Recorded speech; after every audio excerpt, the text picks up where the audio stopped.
un cheval c'est une propulsion. Il y a plein de gens qui oublient ça, que d'abord un cheval c'est une propulsion. Comparez ça à une voiture BMW ou Mercedes, sur le verglas, quand vous avez mis un coup de volant d'un côté, donc vous allez tourner comme si vous tourniez l'encolure de votre cheval, le cul va à l'extérieur. Et à ce moment-là, vous faites un tête à queue et la voiture est incontrôlable. Le cheval, c'est exactement pareil. Alors il y a deux choses qu'il faut bien voir pour contrôler un cheval. C'est d'abord, voilà, je suis en équilibre.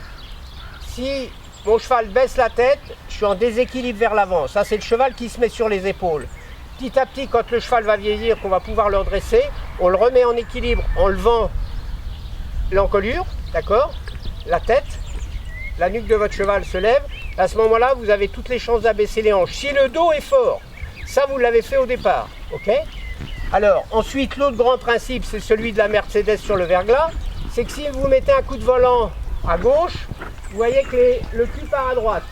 Et à ce moment-là, vous tournez sur vous-même. Et inversement, quand l'encolure est droite, si vous tournez comme ça, le cul part de l'autre côté. Et alors, qu'est-ce qu'il faut? C'est qu'un cheval, comme c'est une propulsion, pour pouvoir sauter le plus efficacement possible, comme le centre de gravité de votre cheval est sous votre selle, il faut toujours que la propulsion soit derrière le centre de gravité pour le contrôler. Alors les anciens, enfin dans les livres d'équitation, on vous dit toujours remettre les épaules devant les hanches. Le centre de gravité de votre cheval, il est sous votre selle.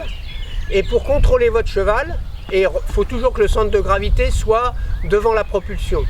Donc c'est toujours que le moteur, les épaules soient devant la propulsion pour le contrôler.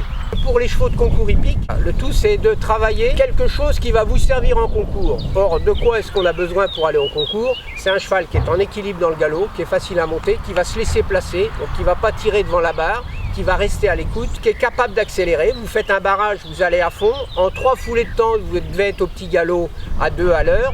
Et c'est ce qu'on appelle les transitions. Donc ça, elles doivent se faire avec un cheval en ligne droite, pour que le cheval abaisse ses hanches et qu'il apprenne à s'asseoir.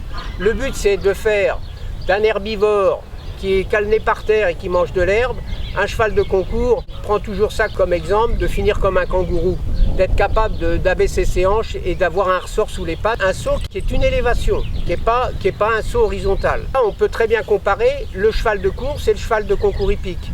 Donc le cheval de dressage, au bout d'un moment, il va être capable de rassembler sa base de travail, d'accord, ses antérieurs des postérieurs, et s'asseoir. Le cheval de course, il est tout à fait horizontal, même quand il saute la rivière des tribunes, forcément il se redresse, mais il fait quand même un saut en longueur. Nous, on veut faire des sauts en hauteur.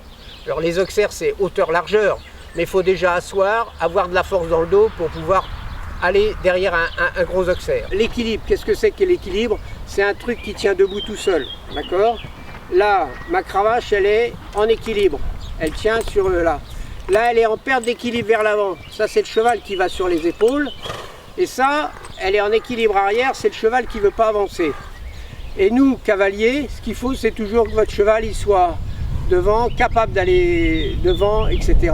D'avoir un cheval en équilibre qui se tient. Donc, pour qu'il se tienne, c'est la légèreté. D'accord? Si vous êtes obligé de tirer, c'est qu'il n'est pas en équilibre.